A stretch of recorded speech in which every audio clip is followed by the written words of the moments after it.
다양한 인종과 문화가 공존하는 다문화 사회가 되고 있죠. 국제 결혼도 굉장히 증가하고 있고요. 사회적으로 굉장히 다양한 사람들이 몰렸어. 그래서 서로 존중하는 태도가 필요하다. 자, 인구 문제에서 우리나라에서 지금 가장 심각한 거 저출산, 그쵸? 생활 수준이 향상이 됐고, 여성들이 이제 나가서 이제 일을 하게 됐고, 근데 출산하고 양육하는 게 굉장히 힘든데, 이거에 대한 국가에서 지원이 적어요. 그리고 가치관이 변했죠. 굳이 뭐 결혼해야 돼? 출산해야 돼? 약간 이런 식으로 가치관이 변화하면서 저출산이 발생을 했고, 문제점은 애를 안 낳기 때문에 인구가 급격하게 감소해서 노동력이 부족하죠. 이러면 경제가 발달할 수가 없어요. 이로 인해서 가장 중요한 건 국가에서 어떤 지원해주는 정책이 마련되고 장려금이라든지 휴직이라든지 이런 거를 굉장히 국가에서 잘 해줘야 되겠죠. 두 번째 문제는 고령화. 사람들이 점점 나이 든 사람만 많아. 왜냐면 애도 안 낳으니까 젊은 사람은 적어지고 나이 많은 사람들만 계속 있는 거죠. 생활 수준이 향상되고 의학 기술이 발달하면서 사람들이 오래 살기 시작했어요. 그렇죠? 그런데 이 노인들을 위한 어떤 제도는 부족해. 그래서 노인은 많은데 그만큼 정부가 책임을 못 지면서 여러 가지 문제가 발생을 하게 되겠죠. 그래서 이를 위해서 일자리를 마련한다든지 어떤 사회보장 제도를 만든다든지 뭐 이런 걸 준비해야 되는 거고. 그다음에 성비 불균형이라는 거는 남녀 간의 그 비율이 다르다라는 거야. 옛날에 남아선호 사상이기 때문에 남자들만 주로 많이 나왔어요. 그래서 남자가 훨씬 많아요, 여자보다. 특히 어떤 이제 좀 약간 옛날 개발도상국, 인도나 중국 같은 데 이런 현상이 많이 발달을 하고, 이로 인해서 여자들이 굉장히 차별을 받고, 남자만 많으니까 결혼하기도 힘들죠, 그쵸? 그래서 요거에 대해서 타파하는, 남아선호 사상은 잘못된 거다라는 이런 교육이 필요하겠죠. 자, 우리나라 같은 경우에 출산율 관련해서 1960년도에는 그냥 알맞게 낳자. 알맞게 낳자라는 건 뭐야? 옛날에는 엄청 애를 많이 낳거든. 그러니까 적절하게 낳자. 억제하는 거죠. 70년대도 아들, 딸 구별 말고 둘만 낳자. 둘만 낳자라는 것도 억제하는 거야. 왜냐면 그전엔 더 많이 낳거든. 80년대는 이제 뭐야? 둘 낳기는 이제 옛말이다. 하나만 낳자. 라고 얘기하죠. 이것도 이제 애 조금만 낳자. 이렇게 하는 거고. 1990년대는 아들 바람 부모 세대. 자, 부모가 아들을 바라는데 짝꿍이 없다 우리는. 그치? 그러니까 성비가 지금 불균형이다. 아들만 너무 낳지 마라. 여자도 많이 낳아라. 이런 표지를 갖고 있고. 2000년대는 둘보다는 셋 또는 최고의 선물은 형제다. 동생 갖고 싶어요. 이런 게 뭐냐면 바로 출산을 더 낳아라. 그러니까 옛날에는 너무 많이 낳아서 적당히 낳아라 했다면 지금은 너무 출산율이 적어서 많이 낳기를 장려하고 있습니다. 그 다음에 도시 볼게요. 도시 문제. 도시랑 촌락이랑 이렇게 비교해보면 도시는 아무래도 어떤 뭐 촌락은 자연환경, 그죠? 도시는 그 반대겠죠? 정치나 경제나 문화 이런 게 다 중심적으로 이루어지고 촌락은 보통 농업, 임업은 그 나무 관련된 그런 농사, 그죠? 업은 바다에서 하는 거, 그죠?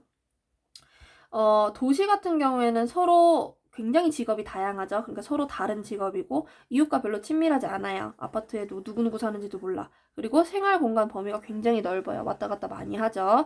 그리고 땅이 아무래도 사람들이 많이 모여 사니까 아파트처럼 이렇게 집약적으로 이용해 그 토지를. 그러니까 따닥따닥따닥따닥 모여서 사는 걸 집약적 토지라고 하죠. 그래서 보통 제조업이나 서비스 등 2차, 3차 산업이 주로 이루어지고요. 촌락, 즉 농촌 같은 경우에는 농업을 중심으로 굉장히 서로 비슷하죠. 다 농사 지어요. 그 다음에 이웃과 굉장히 친밀도가 높죠. 그리고 그 마을에서만 보통 생활을 하죠. 조방적 토지라는 건 집약적 토지의 반대말이야. 즉 공간을 넓게 쓴다는 거죠. 땅을. 뭐 어차피 사람도 없으니까 그죠? 넓게 쓰고 이런 1차 산업에 보통 주로 종사를 한다고 합니다. 지금 도시의 구조를 한번 볼게요. 도시가 어떻게 생겼느냐. 도심, 중간지역, 부도심, 외곽지역, 개발제한구역, 위성도시 뭐 이런 표현들이 있는데 일단은 도심 같은 경우에는 도시의 중심, 최고 중심지. 당연히 편리하고 사람들이 많죠. 지가라는 거는 땅의 그 땅값이 비싸죠. 그죠? 그리고 고층 건물이 굉장히 밀집되어 있어.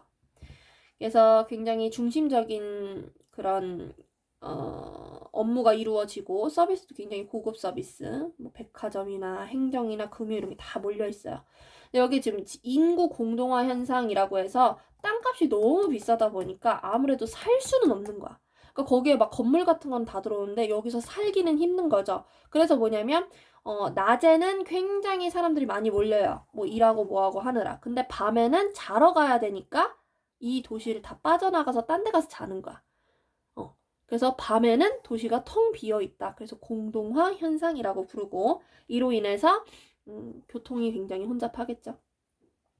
그 다음에 중간 지역은 도심 주변에, 바로 주변에 주택이나 상업이나 공업이 이렇게 섞여 있는 지역을 얘기를 하고, 부도심은 일부러 만든 거예요. 도심이 너무 복잡하다 보니까 부도심을 만들어서 요걸 약간 분담하려고 도심 주변에 교통이 편리한 곳에 만들죠.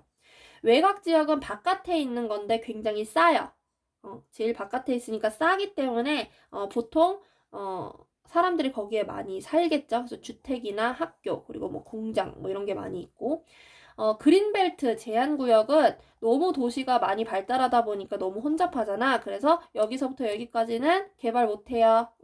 우리 푸르게 나무를 보존합시다 라고 이렇게 보호를 해놓은 구역을 얘기를 합니다. 그래서 주택이나 공장 같은 거를 건설할 수 없어. 거기는 보호해야 되니까 나무를. 그 다음에 위성도시라는 거는 대도시 주변에서 그 기능을 분담하는 중소도시를 얘기해. 도시. 그래서 서울이 큰 대도시죠. 이 대도시 주변에 뭐가 있냐면 인천, 수원, 과천, 안산, 성남, 고양, 안양, 의정부, 동두천 이런 도시들이 있잖아. 이 도시들이 각각의 역할을 대신해요. 그래서 무슨 역할을 대신하는지, 외항이라는 거는 항구가 있는 걸 얘기를 하는 거고, 그죠? 여러 가지 이런 기능을 한번 보면 됩니다. 자, 도시화라는 거는 도시로 인구가 집중돼서 도시가 빠르게 성장하는 현상을 얘기를 하고, 처음에는 농업 중심의 사회이기 때문에 도시화율이 낮아요. 1차 산업이 보통 많이 발달해서 옛날에는. 그런데 가속화 단계, 본격적으로 이제 산업화, 우리나라는 그 60년대부터 산업화가 시작됐죠? 그러면서 사람들이 도시로 막 몰려요. 그러면서 빠르게 도시화가 진행이 됩니다. 그래서 여기는 산업화가 빠르게 진행되는 개발도상국. 우리나라 한 60년대에서 갑자기 막 발달을 했죠? 그다음 종착 단계는 우리 산업 구조가 이미 고도화가 됐고, 막 갑자기 막 올라가다가 어느 정도 이제 더 이상 발달을 못하니까 이미 전체 인구의 80% 이상이 도시에 살고 있어. 이러다 보니까 사람이 너무 많으니까 오히려 역도시화, 도시를 벗어나서 다른 지역으로 이동을 하게 된다. 그래서 선진국에서는 보통 이런 단계가